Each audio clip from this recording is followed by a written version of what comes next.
Nacido en Brasil en 1921, conceptualizó e impulsó un nuevo tipo de vínculo pedagógico.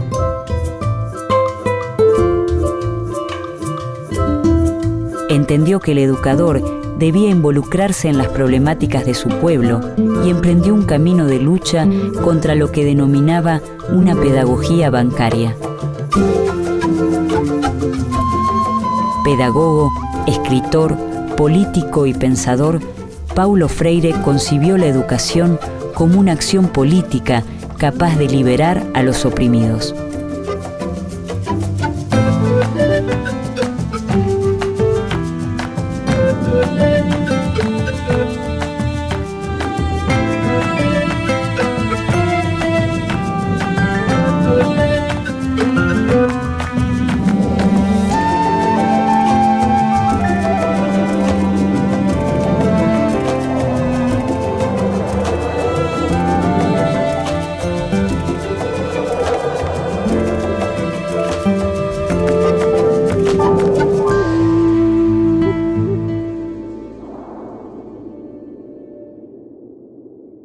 Es el 19 de septiembre de 1921, cuando en Recife, una ciudad empobrecida del nordeste brasileño, nace Paulo Freire.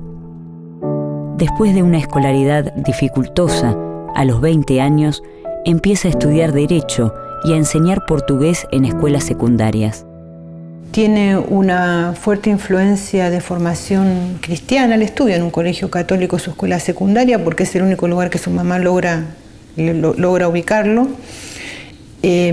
Trabaja en parroquia siendo muy joven y se forma en el Instituto Superior de Estudios Brasileños, en donde hay participación de pedagogos cristianos como Teixeira, como Acevedo.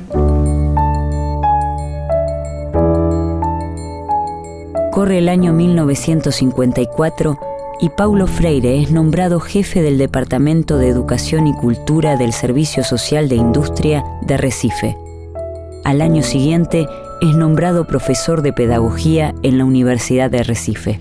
E ele vai trabalhar na parte da extensão cultural do SESI, num projeto de extensão de educação de adultos. Na sequência, ele vai para a Universidade Federal de Pernambuco. E toda a experiência que ele começa a fazer com a educação de adultos é o que de fato direciona ele para a parte da educação, porque o Paulo Freire ele era formado em Direito, então ele vai se deslocando para a parte para o campo educacional, né? A esposa do Paulo, a primeira esposa, que era a Elza, de fato que era professora primária, e onde nessa parceria de casamento e de ideias ele começa a ter o foco na questão educacional. Então, o Paulo Freire no Nordeste, nós tínhamos um discurso no final dos anos 50 do governo do Juscelino Kubitschek, que o país não se desenvolvia porque nós tínhamos mais da metade da população brasileira analfabeta. Freire promueve la participación crítica de padres y de alumnos sobre las cuestiones que hacen a la vida de la escuela y de la sociedad. También se preocupa porque los trabajadores reflexionen y tomen conciencia sobre sus problemas educativos, sindicales, laborales y familiares.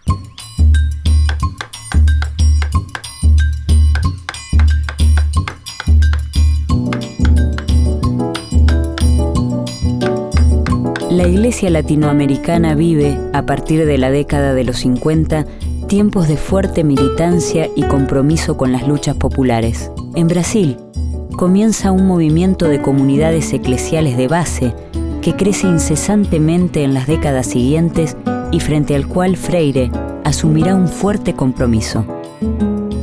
Es el año 1960. Paulo Freire funda el Movimiento de Cultura Popular, donde amplía su concepción sobre alfabetización y educación de adultos.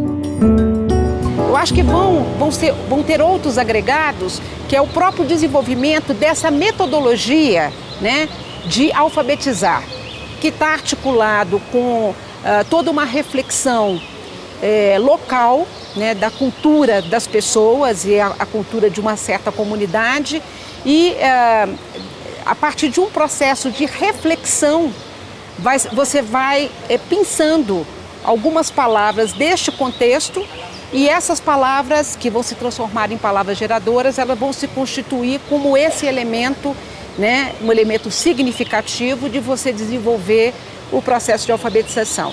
Tanto é que assim, o Paulo Freire ele é muito reduzido, né? Eles tomam o Paulo Freire apenas como um método que seria um método rápido de alfabetizar em 2, 3 meses as pessoas. O método é muito mais do que juntar sílabas, ele é muito mais um processo de conscientização, né, da sua condição numa determinada sociedade e, é claro, ele também quer ensinar as pessoas a se apoderar da leitura e da escrita como uma arma política também no cenário, né, de luta e de processos de democratização e cidadania. Freire confirma que los trabajadores se interesan por las cuestiones políticas cuando se refieren directamente a sus problemáticas y necesidades.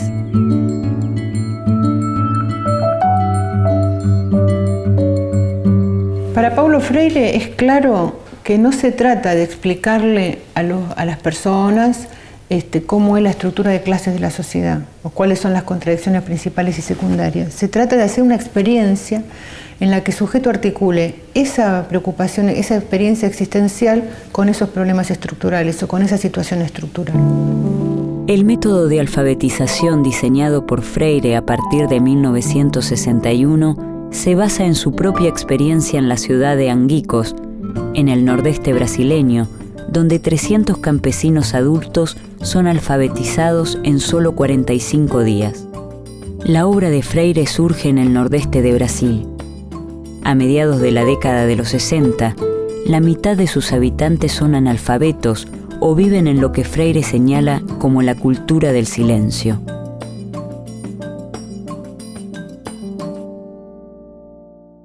Mas a mais conhecida é uma experiência que ele realiza no interior do Rio Grande do Norte, que é um estado próximo ao seu estado natal, a Pernambuco. No interior ele vai fazer um trabalho de alfabetização junto a cortadores de cana, né? E é um trabalho onde ele vai ali testar alguns princípios daquilo que nós vamos conhecer posteriormente como a pedagogia do Paulo Freire, né? Quais seriam isso? Primeiro, que todos nós já conhecemos o mundo, né? Um pouco que o conhecimento do mundo precede o conhecimento da palavra escrita. Portanto, que essa ideia de que os sujeitos não conhecem nada é uma ideia que ele combate e combate muito fortemente. Então, essa experiência que ele realiza ali em Angicos, com cerca de 300 trabalhadores que têm experiência, né, de cortar canas, e faz uma experiência de alfabetização desse coletivo num período que é considerado muito curto, né, que é um período em torno de 45 a 50 dias, quando essa experiência se realiza. Que o Joaquim se levantou um dia, durante o processo da busca, da pesquisa, e foi ao quadro negro, apanhou o giz e escreveu Nina. E quando acabou de escrever Nina, ele deu uma gargalhada nervosa que quase não terminava. E eu disse, Joaquim, que passa, que há contigo? E ele riu, olhou para mim e disse, puxa, Nina é o nome de minha mulher.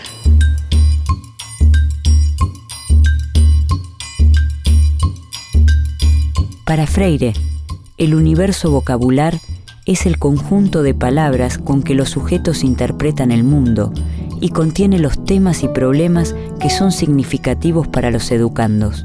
Freire sostiene que el educador debe involucrarse en los procesos históricos de los sectores populares, observando cuáles son sus universos de vocabulario. Considera que en una estructura de dominación, el lenguaje y la experiencia están alienados. Las maneras de hablar y pensar el mundo constituyen un reflejo del pensamiento y del lenguaje propio de las sociedades dominantes. Ele desenvolve, formula e elabora junto com a equipe um plano nacional de combate ao analfabetismo, que pressupunha a criação, no Brasil, um plano extremamente ousado, da criação de 20 mil núcleos, né, de alfabetização, que ele chamava Círculos de Cultura. Isso, na concepção do Paulo Freire, é uma questão muito importante, porque ele não desagrega, ele não separa, né, a ideia da aprendizagem do mundo da leitura e da escrita do universo cultural.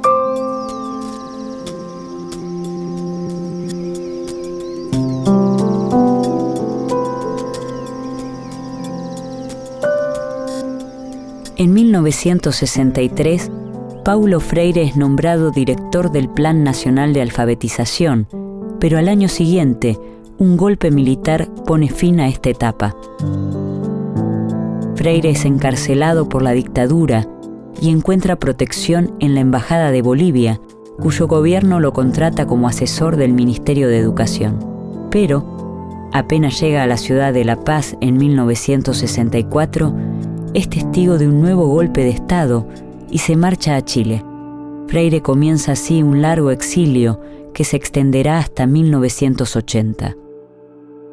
La experiencia del exilio es muy fuerte en Freire. Él en algún momento en varios momentos lo manifiesta, y de hecho el primer exilio, que es el exilio chileno, en Chile hay una gran concentración de intelectuales y se está armando el gobierno de la Unidad Popular. Permanece en Chile durante más de 4 años, donde trabaja en el Instituto de Capacitación e Investigación de la Reforma Agraria y en la Oficina Gubernamental Especial de Educación de Adultos. También la experiencia del exilio que continúa en Ginebra y lo vincula desde ahí con varias experiencias de los movimientos revolucionarios africanos, lo pone en contacto con un pensamiento muy potente. Uno de los más fuertes que a él lo impacta mucho es el de Amílcar Cabral, el dirigente de la Revolución Guinense, uno de los intelectuales más importantes. En 1967, Freire viaja a Estados Unidos como conferenciante de diversas universidades y trabaja como profesor invitado de la Universidad de Harvard.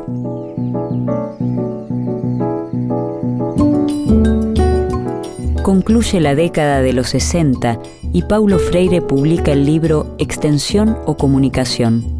En él concibe la extensión de la cultura como una operación invasora, mientras que, de modo opuesto, argumenta que la comunicación de la cultura fomenta la concientización, ya que no es posible aprender si los saberes están en contradicción con las experiencias personales.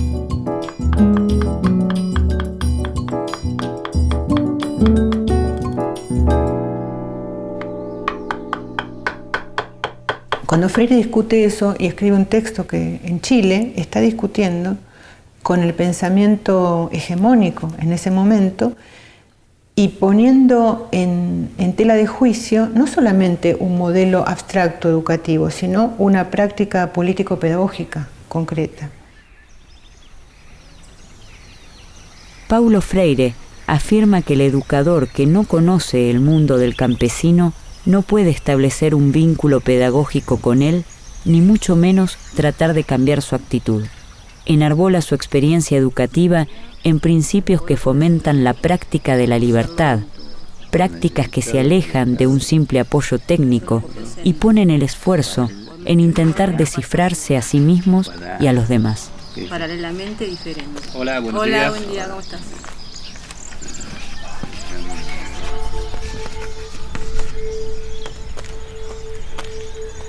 Vamos a esperar un ratito que vengan los compañeros y comenzamos la clase. Es a principios de los años 70 cuando Paulo Freire publica sus obras más famosas: La educación como práctica de la libertad y Pedagogía del oprimido. Estas son prohibidas por las dictaduras cívico-militares que asolan el Cono Sur. En La educación como práctica de la libertad, presenta una propuesta pedagógica para Brasil en la fase de transición de la sociedad agraria colonial a una sociedad independiente e industrializada. La publicación de Pedagogía del oprimido conforma un aporte latinoamericano fundamental al proceso de organización política de los sectores sociales dominados. Freire enfatiza el reconocimiento del estado de opresión como una situación de violencia y hace hincapié en la estrategia general de trabajo revolucionario con los oprimidos y no para ellos. Pedagogía del oprimido destaca el papel de la educación como una forma de política cultural e interpela a todos los trabajadores que se desempeñan en el ámbito de la educación y de la cultura. Freire resalta la relación entre diálogo y transformación. El diálogo indica un tipo de comunicación para construir la verdad, que nadie posee de manera absoluta y a la que nunca se arriba definitivamente. Expresa que existe una doble dimensión del diálogo, la acción e a reflexão, articuladas entre si.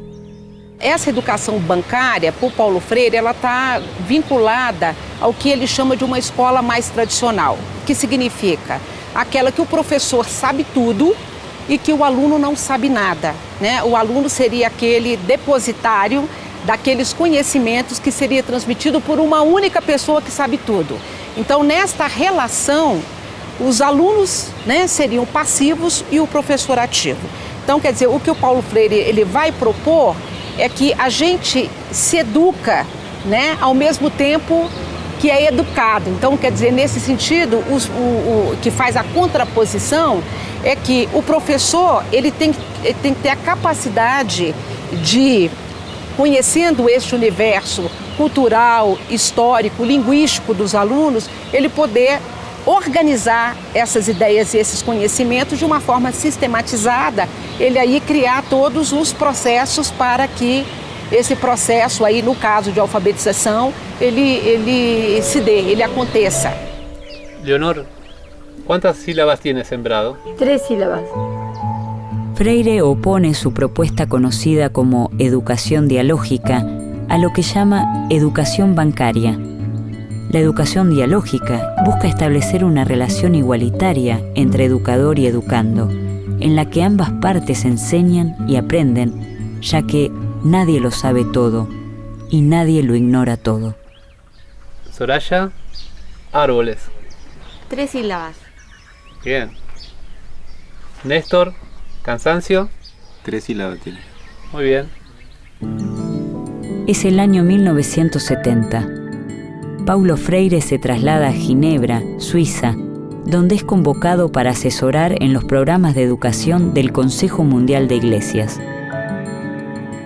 Entre los años 1975 y 1980, trabaja en Santo Tomé y Príncipe, Mozambique, Angola y Nicaragua, lugares donde se posiciona como un militante comprometido con la liberación de los pueblos oprimidos.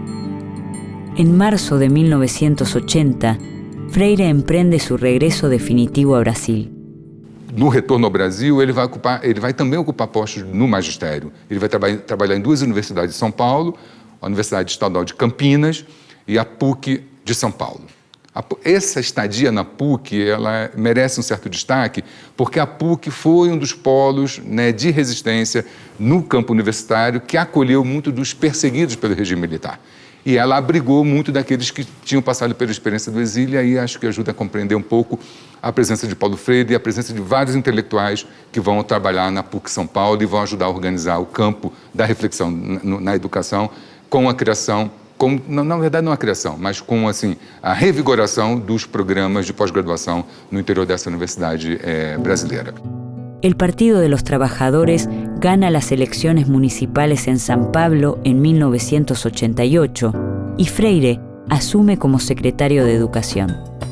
Su política se centra en 4 objetivos principales: ampliar el acceso y permanencia de los sectores populares a la educación pública, democratizar el poder pedagógico para que todos se vinculen en una planificación autogestionada, fomentar la construcción colectiva interdisciplinaria y la formación permanente del personal docente y contribuir a la eliminación definitiva del analfabetismo. Y el otro elemento que no quiero dejar de mencionar es la dificultad que tuvo Freire para esa gestión. Era Paulo Freire.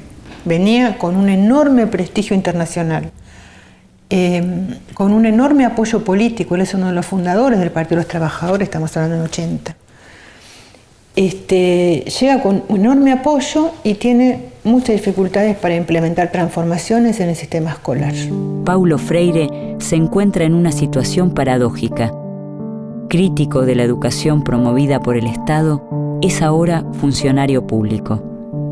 Acepta el cargo convencido de que es una oportunidad para modificar problemas estructurales de la enseñanza, pero las presiones ejercidas desde la burguesía paulista, la oposición política y la prensa escrita lo llevan a renunciar a su cargo y continuar trabajando desde otros espacios. Entonces hay que ver ahí cómo funcionaron los diferentes actores, las familias, los partidos, los sindicatos, los diferentes componentes del frente, porque no es que gana el PT, gana un frente en las elecciones en San Pablo.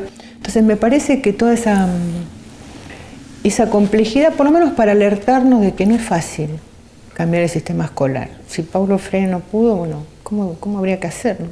Y en un momento él decide que lo mejor para que su equipo, que no es la gente, sino para que ese proyecto continúe, es que él se retire, ¿no? Entonces él dice, me voy para quedarme. Y de hecho queda el equipo que venía trabajando con él, desarrollando el proceso que se había iniciado.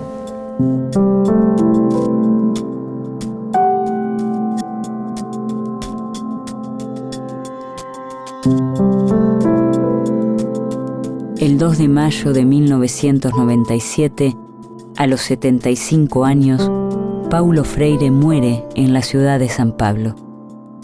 Su obra, traducida a diversos idiomas, se extiende a más de 27 libros propios y colectivos.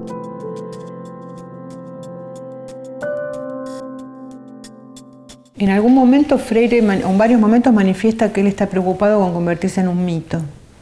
Y en algún momento que relata una experiencia un poco frustrante, donde la gente se va de una entrevista, es una situación complicada, dice, contento, he vencido mi propio mito y estoy contento con ello.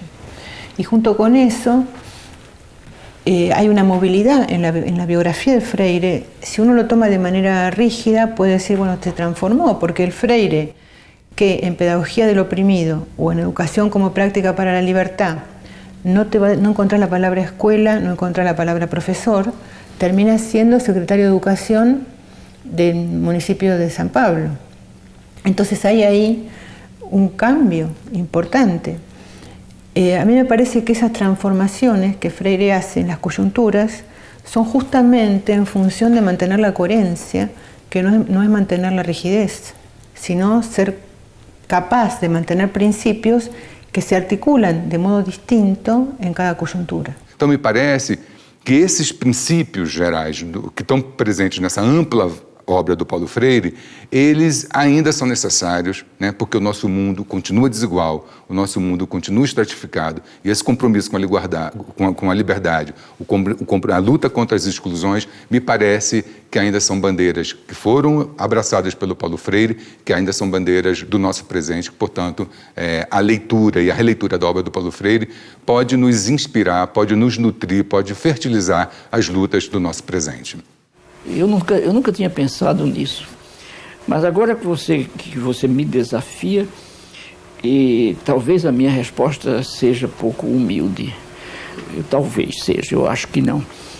Eu gostaria de ser lembrado como um sujeito que amou profundamente o mundo e as pessoas, os bichos, as árvores, as águas, a vida. Freire revolucionó el glosario de conceptos pedagógicos y produjo un giro radical en el modo en que entendemos los procesos educativos. Una educación que es acción y reflexión en cada paso, en cada huella que él mismo llevó adelante en su práctica, en una lucha comprometida por la escuela pública popular, por la alfabetización, por la igualdad y la liberación de los sectores oprimidos. Paulo Freire sigue dialogando con nosotros a la hora de pensar y accionar sobre la educación y la identidad latinoamericana.